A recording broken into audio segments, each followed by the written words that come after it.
Good morning class, আমি সন্তু। তোমরা দেখছো the learning expert 2.0 YouTube channel. তোমাদের আজকে কারেন্ট অ্যাফেয়ার্সের ওপর থেকে মান্থলি যে কারেন্ট অ্যাফেয়ার্সের সেশনটা চলছে তার আগস্ট মাসের পার্ট 5-এর ক্লাস। অর্থাৎ এর আগে আগস্ট মাসের 4টে পার্টের ক্লাস হয়ে গেছে, তাছাড়া জুলাই মাসেরও কিন্তু 4টে পার্টে ক্লাস কমপ্লিট করা হয়ে গেছে। এর আগে 8টা ক্লাস হয়ে গেছে। সেগুলো যদি না দেখে থাকো, ওপরে আই বাটনে দেখবে একটা লিঙ্ক শো হচ্ছে, সেটার উপর ক্লিক করলে প্রিভিয়াস ক্লাসগুলো দেখে নিতে পারবে। এবং প্রিভিয়াস যে ক্লাসগুলো করানো হয়েছে প্রতিটা ক্লাস কিন্তু তোমাদের সামনে যে সমস্ত এক্সামগুলো আসতে চলেছে তার জন্য ইম্পর্টেন্ট। তো শুরু করছি আজকের ক্লাস। আজকের ক্লাসে ফার্স্ট কোশ্চেন দেখো, which nation is host of 43rd Asian summit in September 2023? 2023 সালে সেপ্টেম্বরে 43তম সাবমিটের এশিয়ান সামিটের আয়োজন কোন দেশ করেছে? তো 2023 সালে 43তম এশিয়ান সামিটের আয়োজন করেছে ইন্দোনেশিয়া। অপশান নাম্বার এ এর কিন্তু সঠিক অ্যান্সার। এই যে এশিয়ান সামিট, এশিয়ানের ফুল ফর্ম কি অনেকবার তোমাদের এক্সামে দিয়েছে। এশিয়ানের ফুল ফর্ম কি, এশিয়ানের ওপরে অনেক ফ্যাক্ট এর আগে সম্ভবত জুলাই মাসের কোনো একটা সেশনে কিন্তু তোমাদের পড়িয়েছি, আশা করি প্রত্যেকে দেখেছো। আবারও কিন্তু রিপিট করিয়ে দিচ্ছি, তাহলে কি হবে, তোমাদের আর একবার কিন্তু রিভিশন হয়ে যাবে। তো এশিয়ানের ফুল ফর্ম কি? এশিয়ানের ফুল ফর্ম হলো association of south east Asian nation. Association of south east Asian nation. এই এশিয়ান এর এর প্রতিষ্ঠাতা কবে হয়, এর ইস্টাবলিশ কবে হয়? এর প্রতিষ্ঠাতা হয় 1967 সালে। এর হেডকোয়ার্টার কোথায় অবস্থিত? এর হেডকোয়ার্টার এই ইন্দোনেশিয়াতেই অবস্থিত, যেখানে এই বছর এশিয়ান সাবমিট অনুষ্ঠিত হয়েছে।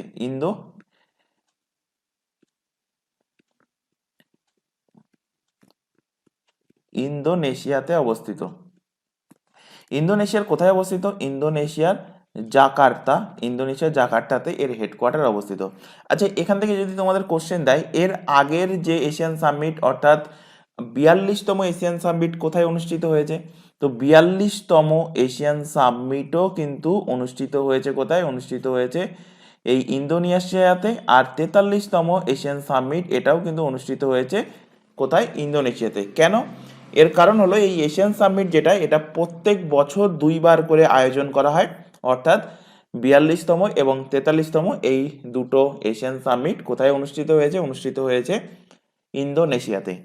এই এশিয়ানের, এবার কোশ্চেন দেবে এখান থেকে, এশিয়ানের মেম্বার কান্ট্রি কটা? এই এশিয়ানের টোটাল মেম্বার কান্ট্রি কটা? তো টোটাল মেম্বার কান্ট্রি হলো 10টা। এই বছর আরেকটা নতুন মেম্বার যুক্ত হতে চলেছে। তার নাম কি? তার নাম হলো east টিমর।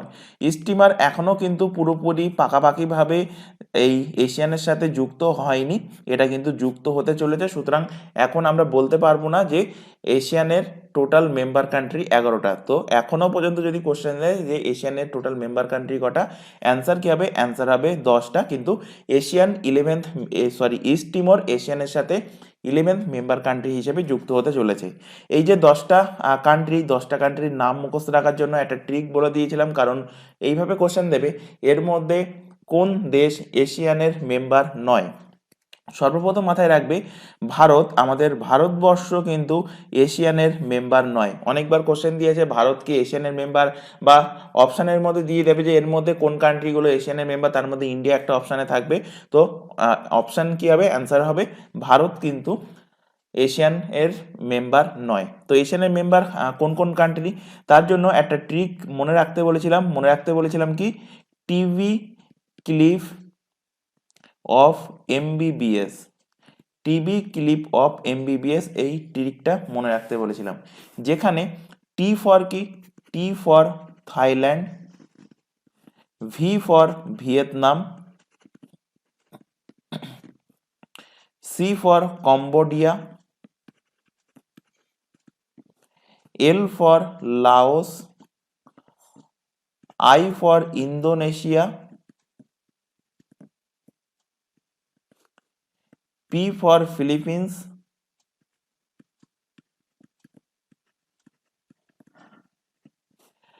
M for M for হলো মালয়েশিয়া,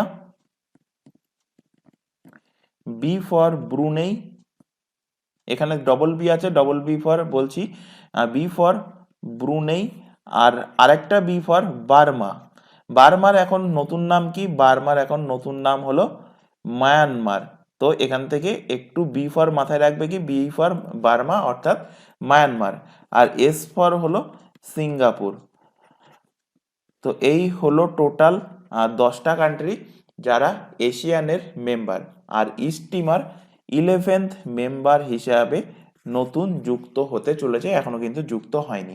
দেখো এর উপরে কিছু ফ্যাক্ট এখানে নোট ডাউন করানো আছে, যেটা এক্ষুনি বললাম।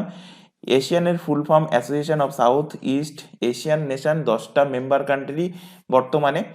এস্টাবলিশ হয়েছিল কবে? 1967 সালে, জাকার্তা ইন্দোনেশিয়াতে হেডকোয়ার্টার। আর 2023-এ আয়োজন হয়েছিল জাকার্তা ইন্দোনেশিয়াতে। এখান থেকে একটা কোশ্চেন তোমাদের অনেকবার এক্সামে দিয়েছে, যে এশিয়ান সামিটের প্রথম সংস্করণ কোথায় হয়েছিল? এশিয়ান সামিট শুরু হয়েছিল কবে? শুরু হয়েছিল কিন্তু 1976 সালে, কিন্তু প্রতিষ্ঠা হয়েছিল কবে? 1967। ফার্স্ট সামিট হয়েছিল 1976-এ। কোথায় হয়েছিল? হয়েছিল ইন্দোনেশিয়ার বালিতে। আর এই বছর ছিল কততম সংস্করণ? 42তম এবং 43তম, দুটো সংস্করণই হয়েছিল কোথায়? ইন্দোনেশিয়ার জাকার্তাতে। চলে আসো পরের কোশ্চেন। আচ্ছা, এখানে তোমাদের একটা ছোট ইনফরমেশন দেওয়ার আছে। তোমরা দেখতে পাচ্ছ অন স্ক্রিনে যে সমস্ত এক্সামগুলোর নাম এখানে লেখা আছে।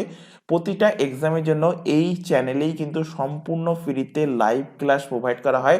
প্রত্যেকটা সাবজেক্ট সিলেবাস ওয়াইজ কিন্তু ক্লাস চলে। ক্লাস যদি লাইভ অ্যাটেন্ড না করতে পারো, থেকে যায় রেকর্ডেড ফরম্যাটে।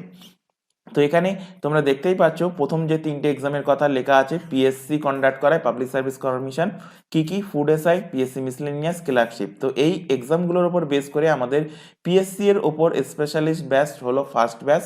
সেকেন্ড ব্যাচ মূলত পুলিশের এক্সামের উপরে বেস করে, যেখানে jail police, KPE SI sergeant, WP constable SI, WBP lady constable mains, এইগুলো আমাদের সেকেন্ড ব্যাচে কভার করানো হয়।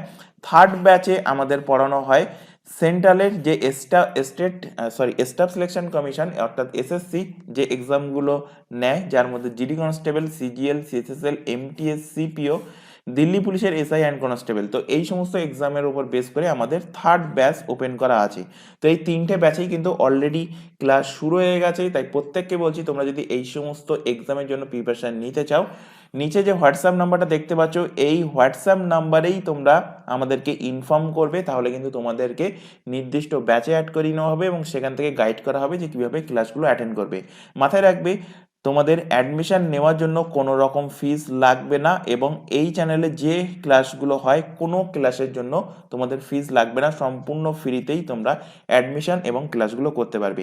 এছাড়া এখানে আরও একটা ইনফরমেশন দেওয়ার আছে, তোমরা এখন বর্তমানে যে চ্যানেলটাতে ক্লাসটা করছো, সেই ইউটিউব চ্যানেলের নাম হলো দ্য লার্নিং এক্সপার্ট 2.0। এই চ্যানেলেই তোমাদের সম্পূর্ণ জিকেজিএস এর কিন্তু সিলেবাস ওয়াইজ ক্লাস চলছে। যারা কম্পিটিটিভ এক্সামের সাথে যুক্ত, জানো জিকেজিএস এর মধ্যে আছে হিস্ট্রি, জিওগ্রাফি, আছে ইকোনমিক্স, পলিটি, সায়েন্সের 3টে সাবজেক্ট, এছাড়া আছে স্ট্যাটিক জিকেজিএস।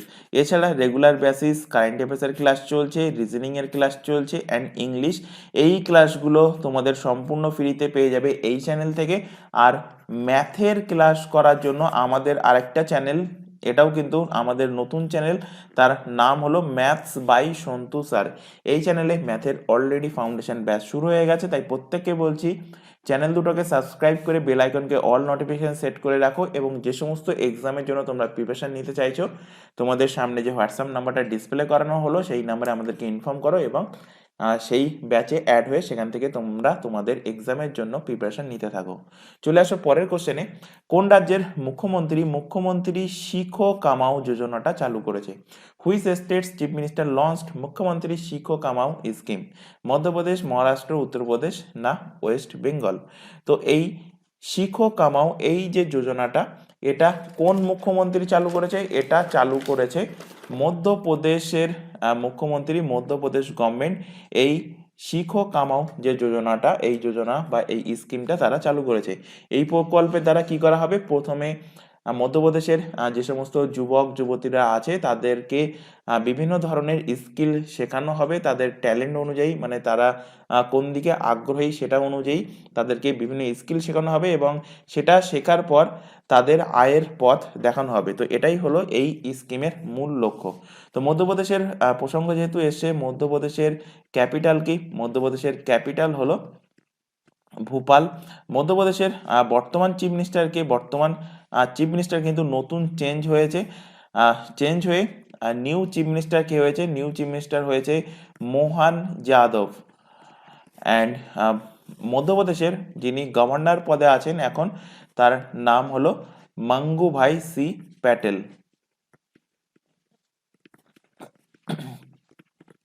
মঙ্গুভাই সি প্যাটেল। মধ্যপ্রদেশের প্রসঙ্গ যেহেতু এসছে, এখান থেকে আরো কিছু ফ্যাক্ট তোমাদের রিলেট করিয়ে দিই। মধ্যপ্রদেশের কি কি ন্যাশনাল পার্ক আছে? মধ্যপ্রদেশে আছে অনেক প্রচুর ন্যাশনাল পার্ক। তার মধ্যে একটা হলো বান্ধবগড় ন্যাশনাল পার্ক আছে, পান্না আছে, Pench national park, Satpura national park, Vanvihar national park.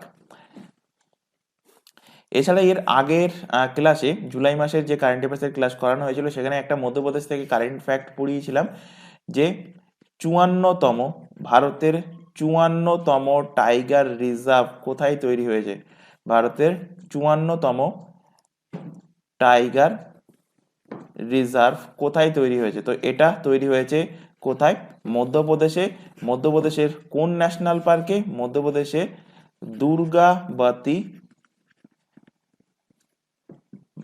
বীরাঙ্গনা দুর্গাবতী। মধ্যপ্রদেশে বীরাঙ্গনা দুর্গাবতী ন্যাশনাল পার্কে 54তম টাইগার রিজার্ভ তৈরি হয়েছে। দেখো এর উপরে কিছু ফ্যাক্ট এখানে নোট ডাউন করানো আছে। মধ্যপ্রদেশ এর চিফ মিনিস্টার মুখ্যমন্ত্রী শিখাও কামাও যোজনা লঞ্চ করেছে, এটা এক্ষুনি বললাম। এটি মুখ্যমন্ত্রী শিখুন উপার্জন করুন এই স্কিম।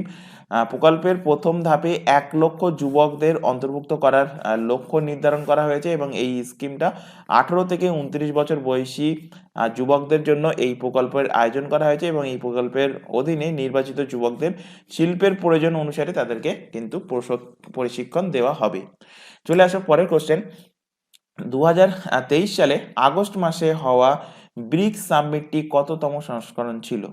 তো 2023 সালে যে ব্রিক্স সামিটটা হয়েছে সেটা কততম এডিশন ছিল? সেটা ছিল 15তম সংস্করণ, 15তম এডিশন ছিল। অপশন নাম্বার বি এর কিন্তু সঠিক অ্যান্সার হবে। এই যে 15তম সংস্করণ, এই 15তম সংস্করণ কোথায় হয়েছিল? এই 15তম সংস্করণ হয়েছিল জোহেন্সবার্গ। জোহেন্সবার্গ কার ক্যাপিটাল?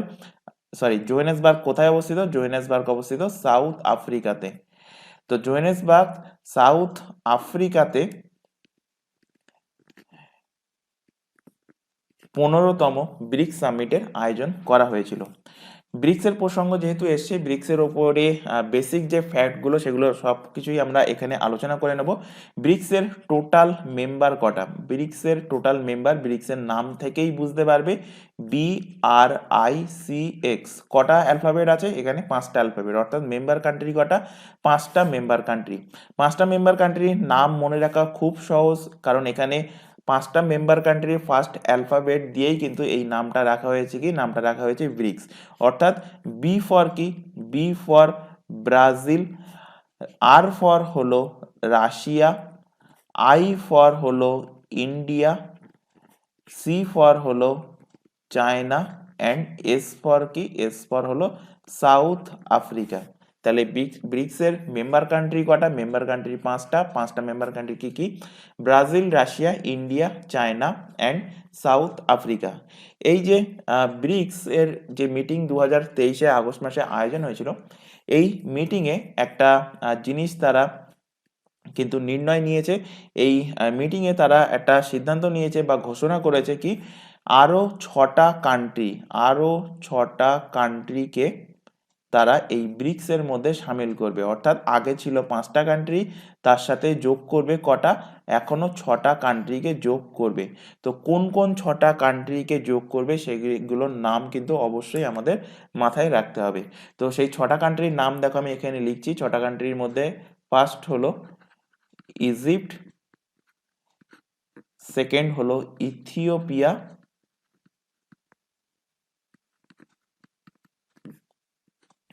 থার্ড হলো আর্জেন্টিনা,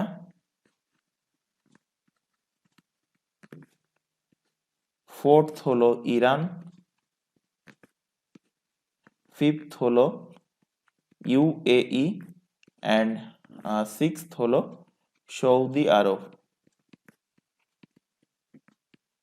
তো এই 6টা কান্ট্রিকে, এই 6 কান্ট্রিকে নতুনভাবে অ্যাড করার কথা ঘোষণা করা হয়েছে এই 2023-এর মিটিংয়ে। কিন্তু এই মিটিংয়ে ঘোষণা করার পরে এখন বর্তমানে আর্জেন্টিনা বলছে যে এই ব্রিক্সের সাথে তারা যুক্ত হবে না, তারা যুক্ত হতে চাইছে না। অর্থাৎ এখন যারা যুক্ত হতে চাইছে সেই 5টা কান্ট্রি কোনটা কোনটা, Egypt, Ethiopia, Iran, UAE and Saudi Arab, কিন্তু এখনো যুক্ত হয়নি। এরা নেক্সট বছর গিয়ে কিন্তু যুক্ত হবে। আর তবে আর্জেন্টিনা বলছে এখন যুক্ত হবে না। তো যাই হোক, এবার চলে আসো ব্রিক্সের এই যে ওয়ার্ডটা, এই ওয়ার্ডটা কিন্তু আগে ছিল এর নাম শুধু ছিল ব্রিক, কারণ তখন সাউথ আফ্রিকা এর সঙ্গে যুক্ত হয়নি। তো সাউথ আফ্রিকা কবে যুক্ত হয় এই ব্রিকের সাথে? সাউথ আফ্রিকা যুক্ত হয় 2010 সালে এসে, এবং 2010 সালে এসে এর সাথে যুক্ত হওয়ার ফলে এই ব্রিকের নাম পরিবর্তন হয়ে যায় ব্রিক্স। তাহলে এখান থেকে যদি কোশ্চেন দেয় যে ব্রিক্সের ইস্টাবলিশ কবে হয়, অর্থাৎ ব্রিক্সের ফরমেশন কবে হয়, তো ব্রিক্সের ইস্টাবলিশ হয় 2010 সালে। কারণ কি? কারণ 2010 সালে সাউথ আফ্রিকা এসে এর সাথে যুক্ত হয়েছিল।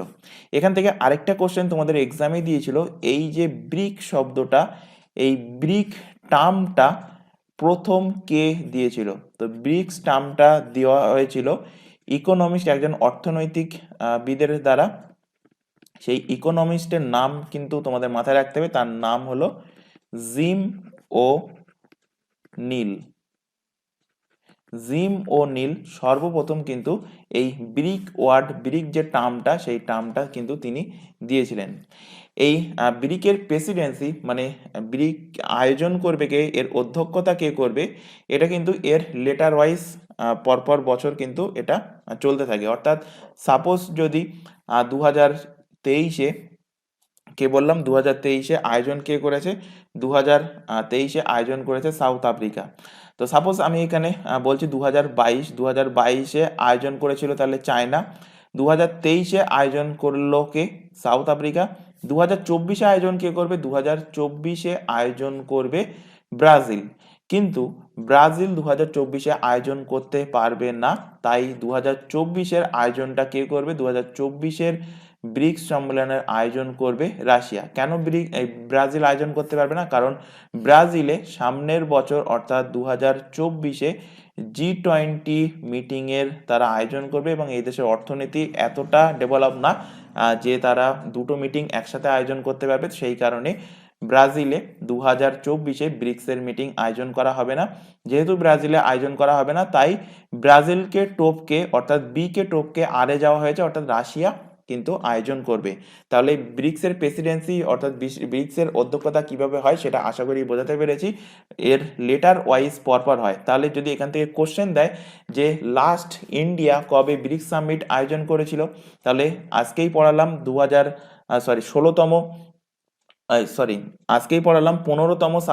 15তম যে ব্রিক্স সামিট, সেটা কে আয়োজন করেছে? সেটা আয়োজন করেছে সাউথ আফ্রিকা।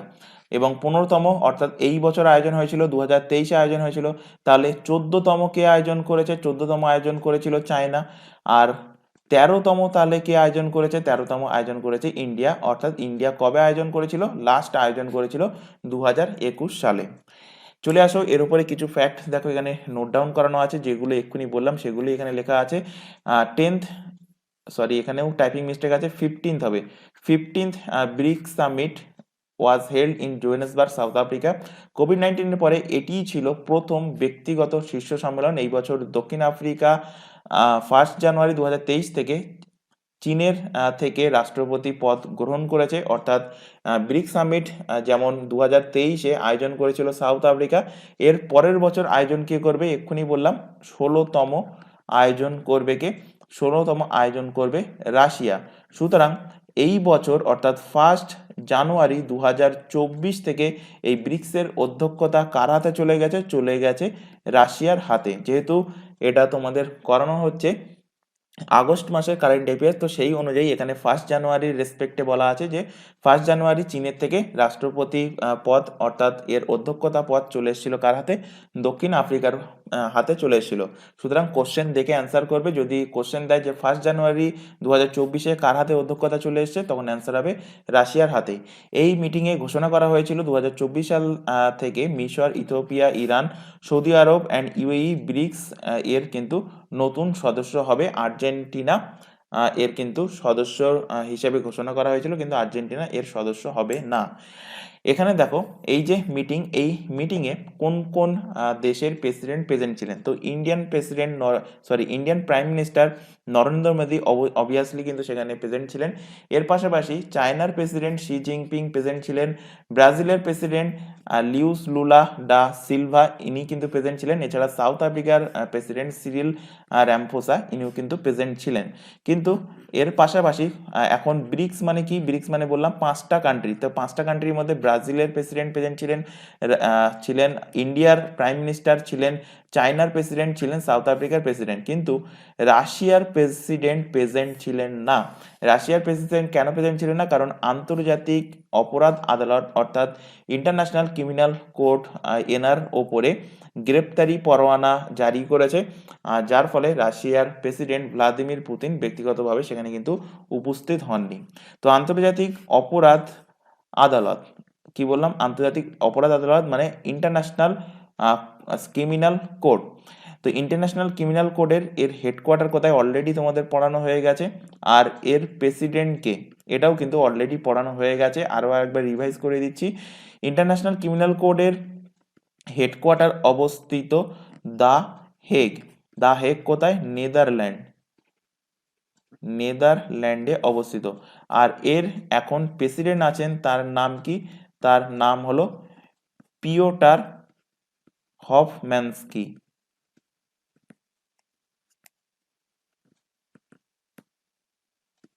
পিওটার হফম্যানস্কি ইনি কোন দেশের, ইনি হলেন পোল্যান্ডের বাসিন্দা। চলে আসো পরের কোশ্চেন। আচ্ছা এখানেও দেখো ব্রিক্সের 5টা মেম্বার কান্ট্রি, ব্রিক্সের ফরমেশন হয় 2009 সালে, জিম ও নীল 2010 সালে এর নাম দিয়েছিলেন, এর নামটা কিন্তু মাথায় রাখবে, ইকোনমিক্স জিম ও নীল কিন্তু এই ব্রিক টার্মটা দিয়েছিলেন। সাউথ আফ্রিকা 2010 সালে যোগদান করার পর এর নাম হয়েছে কি, এর নাম হয়েছে ব্রিক্স, এবং প্রথম ব্রিক্স সম্মেলন রাশিয়াতে আয়োজন হয়েছিল। চলে আসো পরের কোশ্চেন। বিশ্বনাথন আনন্দের পর 2023 সালের ফাইট বিশ্বকাপের সেমিফাইনালে এখন বর্তমানে তিনি ফাইনাল খেলা অলরেডি হয়ে গেছে, তো যাই হোক এখন ফাইনালে পৌঁছানোর প্রথম ভারতীয় কে হয়েছেন, who became the first Indian after Viswanathan Anand to reach semifinal now finals of fight world cup 2023। তো ফাইট ওয়ার্ল্ড কাপ 2023-তে বিশ্বকাপে কে পৌঁছে গেছেন, তার নাম হলো রমেশ বাবু প্রজ্ঞানন্দ, অর্থাৎ শর্টের নাম মাথায় রাখবে আর প্রজ্ঞানন্দ। ইনি কিন্তু বিশ্বনাথন আনন্দের পর ইনি প্রথম ভারতীয় যিনি ফাইট ওয়ার্ল্ড কাপের ফাইনাল ম্যাচে তিনি পৌঁছেছেন, যদিও ফাইনালে তিনি কিন্তু জিততে পারেননি, ফাইনালে তিনি রানার্স আপ ছিলেন। তাহলে ফাইনালে কে জিতেছে, উইনার কে হয়েছে, তো ফাইনালে উইনার হয়েছে, তার নামটা মাথায় রাখবে, তার নাম হলো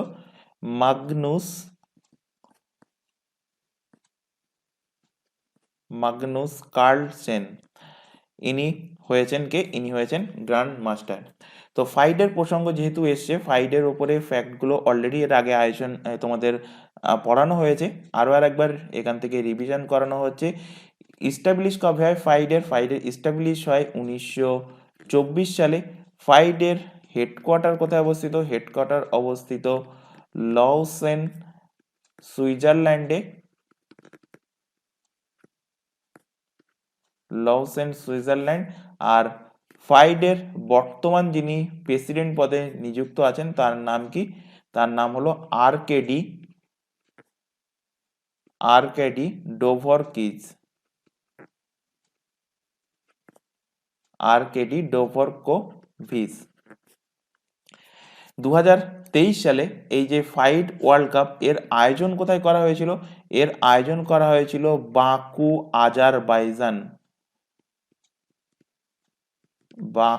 আজারবাইজানে এর আয়োজন করা হয়েছিল। আচ্ছা, এখানে একটা কথা বলে রাখি, তোমাদের যে এক্সট্রা ফ্যাক্টগুলো এখানে নোট ডাউন করানো হচ্ছে এগুলো অবশ্যই কিন্তু খাতায় নোট ডাউন করবে, কারণ এগুলো পিডিএফ আকারে পাবে না। পিডিএফ আকারে শুধুমাত্র প্রিন্টেড যে কোশ্চেন অ্যান্সার বা তার উপরে যে ইনফরমেশনগুলো আছে সেইগুলো শুধুমাত্র তোমরা পিডিএফ আকারে ডাউনলোড করতে পারবে। এবং পিডিএফ কীভাবে ডাউনলোড করবে, এই চ্যানেলের ডেসক্রিপশন বক্সটা ফলো করো। ডেসক্রিপশন বক্সে দেখবে একটা তোমাদের টেলিগ্রামের লিঙ্ক প্রোভাইড করা আছে, সেটার উপর ক্লিক করলে তোমরা টেলিগ্রামে সরাসরি জয়েন হয়ে যেতে পারবে এবং সেখান থেকে প্রত্যেকটা ক্লাসের পিডিএফ তোমরা ডাউনলোড করতে পারবে। তো যাই হোক, এখানে ফাইডের ব্যাপারে আলোচনা হচ্ছিল। তো এখান থেকে যদি কোশ্চেন দেয় যে ভারতে বর্তমান গ্র্যান্ড মাস্টারের সংখ্যা কটা? এখন ইন্ডিয়াতে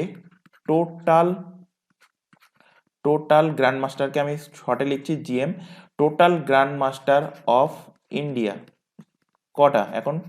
তো এখন টোটাল গ্র্যান্ড মাস্টার আজকের দিন অনুযায়ী, টোটাল গ্র্যান্ড মাস্টার আজকের দিন বলতে 15/1/2024 এই ডেট অনুযায়ী আমি বলছি, কারণ পরবর্তীতে এটা চেঞ্জ হতেও পারে। তো টোটাল গ্র্যান্ড মাস্টারের সংখ্যা হলো এখন 84টা। তাহলে এখান থেকে কোশ্চেন দেবে যে 84তম গ্র্যান্ড মাস্টার কে হয়েছে? 84তম গ্র্যান্ড মাস্টার অফ ইন্ডিয়া কে হয়েছেন? তো 84তম গ্র্যান্ড মাস্টার হয়েছেন, তার নামটা কিন্তু অবশ্যই মাথায় রাখতে হবে। রিসেন্টলি তিনি গ্র্যান্ড মাস্টার হয়েছেন এবং এনার নাম কিন্তু অলরেডি পড়িয়েছি। ইনি হলেন এই যে আর প্রজ্ঞানন্দের কথা বললাম, এই আর প্রজ্ঞানন্দেরই কিন্তু তিনি রিলেটিভ। তার সম্ভবত তিনি কিন্তু বোন হন কি দিদি হন। তো এনাই হলেন বৈশালী রামেশ বাবু। বৈশালী রামেশ বাবু হয়েছেন 84তম গ্র্যান্ড মাস্টার অফ ইন্ডিয়া। ভারতের এখান থেকে কোশ্চেন দেবে, যদি দেয় যে এখানে 84তম প্রসঙ্গ যেহেতু এসছে, যদি কোশ্চেন দেয় যে ভারতের প্রথম first grand master of India, তো ফার্স্ট গ্র্যান্ড মাস্টার কে হয়েছিলেন বিশ্বনাথন আনন্দ। ইনি কিন্তু ভারতের প্রথম গ্র্যান্ড মাস্টার হয়েছিলেন। এখান থেকে যদি কোশ্চেন দেয় ভারতের প্রথম first female grand master of India, তাহলে ভারতের প্রথম মহিলা গ্র্যান্ড মাস্টার কে হয়েছেন? ভারতের প্রথম মহিলা গ্র্যান্ড মাস্টার হয়েছেন কোনেরু হাম্পি। ইনি কিন্তু ভারতের প্রথম মহিলা গ্র্যান্ড মাস্টার হয়েছেন। আচ্ছা, এখানে একটা ফ্যাক্ট তোমাদের ক্লিয়ার করে রাখি, অনেকের কনফিউজিং হতে পারে যে গ্র্যান্ড মাস্টার একটা, আরেকটা হয় ওম্যান গ্র্যান্ড মাস্টার। এই যে গ্র্যান্ড মাস্টার এটা কন্ডাক্ট করায় কে? এটা কন্ডাক্ট করায় ফাইড কন্ডাক্ট করায়। তাহলে ফাইডের দ্বারা কন্ডাক্ট করানো প্রতিযোগিতাতে যিনি টপ করেন, যিনি জেতেন, তাকে এই গ্র্যান্ড মাস্টার খেতাব দেওয়া হয়। আর এছাড়া আরেকটা মহিলাদের জন্য গ্র্যান্ড মাস্টার গেম হয়, তাতে যিনি হচ্ছে টপ করেন, যিনি উইনার হন, তাকে বলা হয় কি ওম্যান গ্র্যান্ড মাস্টার। তো এখানে কি বললাম? এখানে বললাম first grand master of India, তাহলে এটা কে কন্ডাক্ট করিয়েছিল? এটা কন্ডাক্ট করিয়েছিল ফাইড। এবার যদি তোমাদের কোশ্চেন দেয় যে ভারতের প্রথম woman grandmaster, India's first woman grandmaster কে? তো তখন অ্যান্সার হবে এস বিজয়া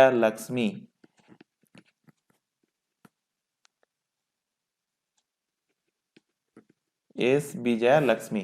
তাহলে এই দুটো কোশ্চেনের মধ্যে ডিফারেন্স আশা করি বোঝাতে পেরেছি যদি কোশ্চেন দেয় যে first women grand master of India, তখন অ্যান্সার হবে এস বিজয়ালক্ষ্মী, এবং এখনো পর্যন্ত 26 জন কিন্তু এই ওমেন্স গ্র্যান্ড মাস্টারের খেতাব জিতেছে ভারতের তরফ থেকে। আর যদি কোশ্চেন দেয় যে ফার্স্ট ফিমেল গ্র্যান্ড মাস্টার, মানে যেটা ফাইট কন্ডাক্ট করায় গ্র্যান্ড মাস্টার খেতাব, সেই গ্র্যান্ড মাস্টারে প্রথম মহিলা হিসাবে কে জিতেছে, প্রথম ভারতীয় মহিলা হিসাবে, তো তখন অ্যান্সার হবে কোনেরু হাম্পি।